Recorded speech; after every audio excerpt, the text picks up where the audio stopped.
Égypte, le pays de Cham. Psaume 106, versets 21 à 22. Égypte, le pays de Cham. Psaume 105, verset 23. Égypte, le pays de Cham. Psaume 78, verset 51. Égypte, le pays de Cham. Psaume 105, verset 27. Égypte, le pays de Cham.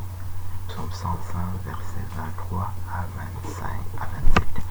L'Égypte est le pays de Cham par 144 versets dans la Bible. Et Cham est noir, puisque on dit dans Genèse 2, les fils de Cham, Couche, sont là les fils de Cham. Genèse chapitre 10, verset 1 à 32. Et Couche est noir, clairement dans Jérémie chapitre 13, verset 23. On dit Couchite éthiopien. Selon les translations, les versions des Bibles qu'on prend, on dit Couchite éthiopien, mort avec M-O-R-E, mort avec M-A-U-R-E, selon les versions des Bibles qu'on prend. On trouve aussi nègre, noir, couche avec K, couche avec K-U-S-C-H, K-U, K-O-U-S-C-H, etc. Donc, Couchite veut dire noir dans Jérémie chapitre 13, verset 23, dans toutes les versions des Bibles que vous prendrez. Et l'Égypte est dans le pays de Cham. Et ici, nous avons une preuve très très courte que l'islam est faux, parce qu'il y a toute une mythologie selon laquelle il y aurait eu des savants dans l'islam en 1400 ans, et qui auraient donc inventé antérieurement les mathématiques et certaines autres choses. Bon, nous avons ici la preuve que de nos jours, que cette première mythologie sont fausses, et qu'aujourd'hui, il n'y a pas un seul savant sur les 1,5 milliard de musulmans sur la Terre. La première étape de la connaissance, c'est de connaître son nom. Un enfant, il commence par dire papa, maman, et après il sait qu'il s'appelle Paul, Pierre ou Jacques. Quand il dit papa, maman, c'est parce que l'homme est intelligent et qu'il doit commencer par s'attacher à l'altérité, et qui pour l'enfant est vital. Mais après, la première étape, c'est de connaître son nom. Il sait qu'il s'appelle Paul ou Jacques ou Pierre. Donc, si tu ne sais pas ça, ça veut dire que tu n'as même pas 1 an ou 2 ans. Donc, le niveau d'intelligence des savants musulmans depuis 1400 ans, c'est 1 an ou 2 ans ou 3 ans, même pas. Puisqu'ils ne savent pas ce que je viens de dire ici. C'est même plus grave, puisqu'ils ne sont pas ismaélites non plus. Genèse chapitre 25. On dit Abraham enfanta Madian. Genèse chapitre 25, verset 1 à 2 jusqu'à 4. Et dans le même Genèse chapitre 25, on reprend toute la descendance d'Abraham, Isaac et Ismaël au verset 7 et au verset 13, qui sont donc les fils d'Abraham. Madian veut dire Éthiopie dans Habakkuk chapitre 3, verset 7. On dit Éthiopie, Madian. En sorte que le troisième fils d'Abraham, ici dans Genèse 25, est éthiopien, clairement.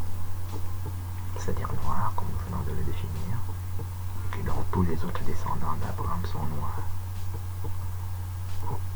Donc Genèse 25 se dit donc aussi Madian au verset 2, Madian au verset 4, et Ismaël au verset 13 et au verset 7.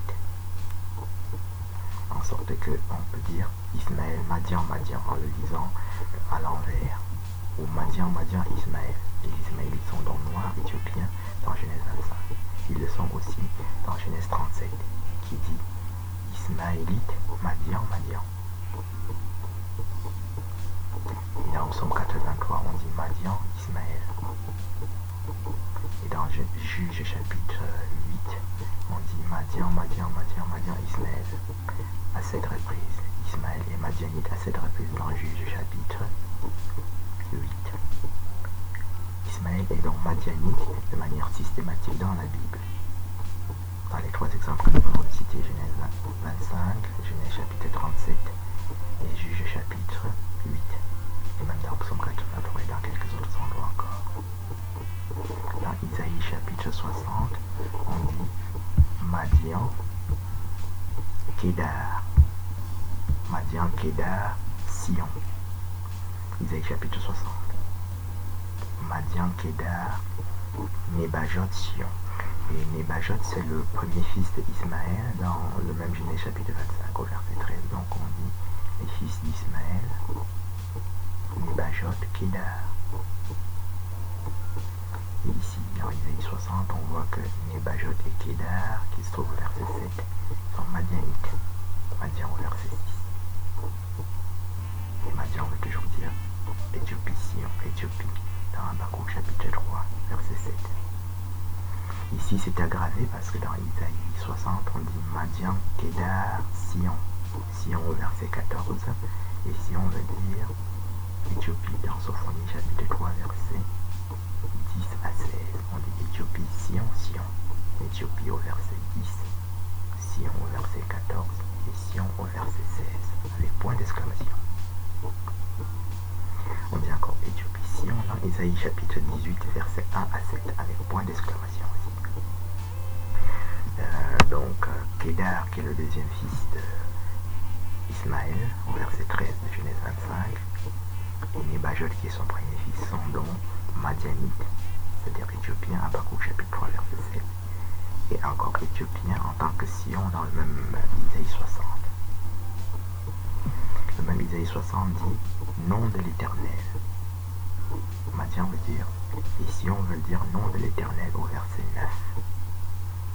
Et Éthiopie est le nom de l'Éternel dans Isaïe 18 et dans Sophonie 3 que nous venons de citer. On dit Éthiopie, le nom de l'Éternel. Sophonie, le nom. Éthiopie, le nom de l'Éternel répété dans Sophonie, dans Isaïe 18. Donc, les Ismaélites de la Bible sont donc Madianites, par 144 versets. Kedar, le deuxième fils d'Ismaël, est noir à 2 reprises dans Cantique des Cantiques, chapitre 1, verset 5 à 6. On dit noir comme Kedar, peau noire. Au verset 5 et 6. Les Ismaélites de la Bible sont noirs aussi pour cette raison-là. Et nous confirmons la conclusion que nous avions déjà prise en introduction. Il n'y a pas un seul savant dans l'islam depuis 1400 ans, et certainement pas aujourd'hui, parce qu'ils n'ont pas les connaissances matérielles. Si quelqu'un se trompe dans la matière, il est certainement dans l'erreur aussi en ce qui concerne l'esprit. Quelqu'un qui se trompe sur son nom a un âge mental de 2 ou 3 ans. Même pas, un enfant de 3 ans connaît son nom.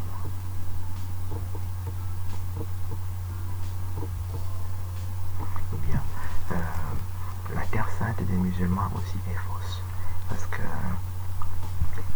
dans la Bible, il n'y a que 2 terres saintes. Bon, la Bible fait 1000 pages, 2000 pages. Pour une personne ordinaire, ça peut être insurmontable, mais n'importe quel savant, même un très petit savant, a une vision parfaite de ce qui est écrit dans la Bible. Et terre sainte n'apparaît que 2 fois dans la Bible. Dans Exode chapitre 3, c'est là que Moïse rencontre Dieu sur le buisson ardent. Et on dit Moïse, Madian, terre sainte. Exode chapitre 3, versets 1 à 8. Cet épisode de Moïse est répété dans Actes des Apôtres, chapitre 7, versets 29 à 33. On dit Moïse, terre sainte, Madian, terre sainte, Sinaï. Actes des Apôtres, chapitre 7. Il n'y a pas d'autre terre sainte en tant que terre sainte. Et les 3 terres saintes des autres 3 fausses religions, Ashkenaz, les histoires qui à Rome, ou dans l'Arabie là-bas, sont fausses. Et c'est même la preuve de la fausseté de ces 3 fausses religions. Puisque donc je répète, il n'y a pas d'autre terre sainte dans la Bible en dehors de ce que nous venons de citer. Et chaque fois c'est attaché à Madian, et Madian veut dire Éthiopie dans Habakkuk chapitre 3 verset 7. Il s'agit d'un sceau. Habakkuk c'est un sceau qui permet, c'est comme une clé qui permet d'ouvrir des choses qui sont scellées, qu'on ne peut pas savoir, à part d'avoir ces sceaux-là, cette clé. Ce sont les 7 sceaux que nous avons déjà développés dans d'autres vidéos antérieures sur YouTube et sur quelques autres sites. Mec n'existe pas dans la Bible. Vous pouvez traduire ça en arabe ancien, en arabe nouveau, et ça n'existe pas dans la Bible. Vous traduisez dans les langues que vous voulez, en grec, en latin, et ça n'existe pas dans la Bible.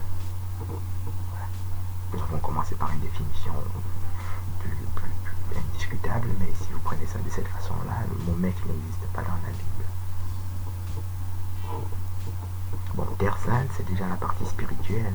Et nous avons vu que les noms sont faux. Et la partie spirituelle aussi est fausse. Ça c'est une courte façon de le prouver. Donc chacun peut faire cette vérification. Moi j'ai travaillé dans 33 versions de Bible différentes, mais chacun peut vérifier par lui-même dans la version de Bible qu'il veut. Les Bibles sont électronisées, sont électroniques aujourd'hui. On va dans Google, on tape la Sainte Bible, on choisit une Bible quelconque, on clique dessus. Dans cette Sainte Bible, il y a un moteur qui ressemble à Google. Et dans ce moteur, vous tapez Madian. Vous verrez que dans vous tapez Ismaël, et les Ismaélites sont Madianites. Et puis vous tapez Mec, ou bien vous tapez Terre Sainte, et vous arrivez aux conclusions que nous avons apportées.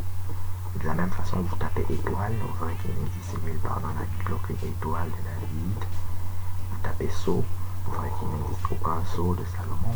Donc voilà. C'est aussi la preuve que dans toute la religion ashkénaze est fausse, qu'on appelle talmudisme, qui n'a rien à voir avec le judaïsme de Moïse. Bien.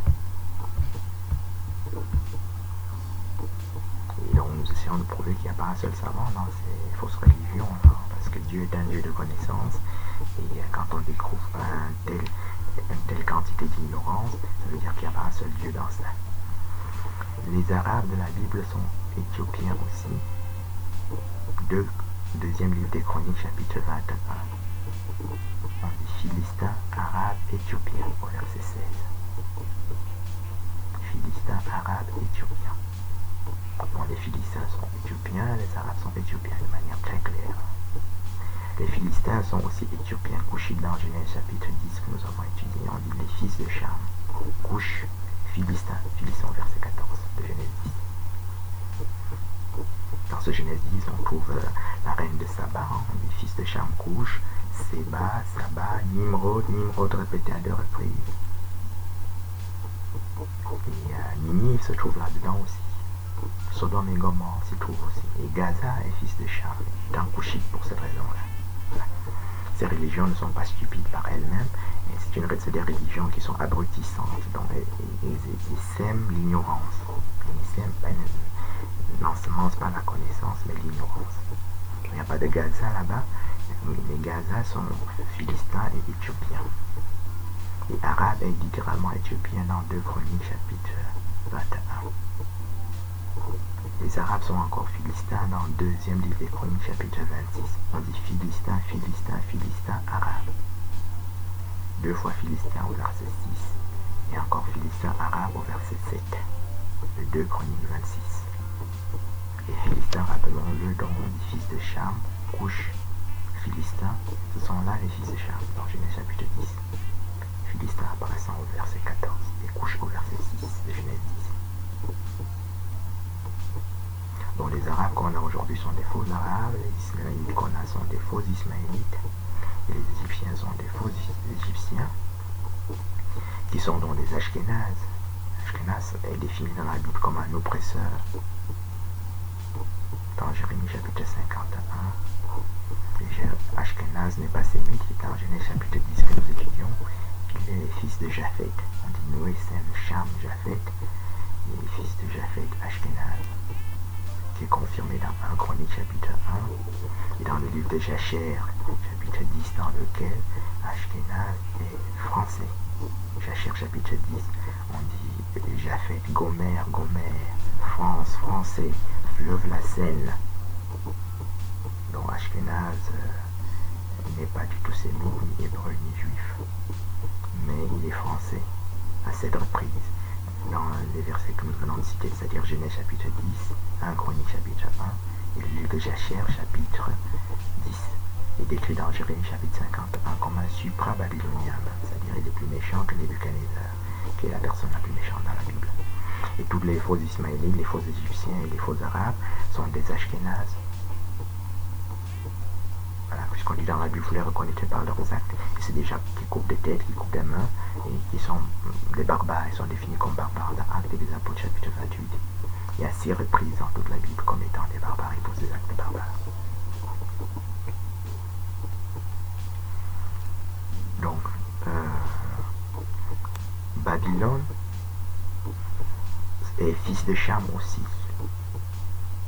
On dit dans Isaïe chapitre 21, on dit Arabi, Arabi, Kedar, Kedar, Babylone. Isaïe chapitre 21. On dit Babylone au verset 9.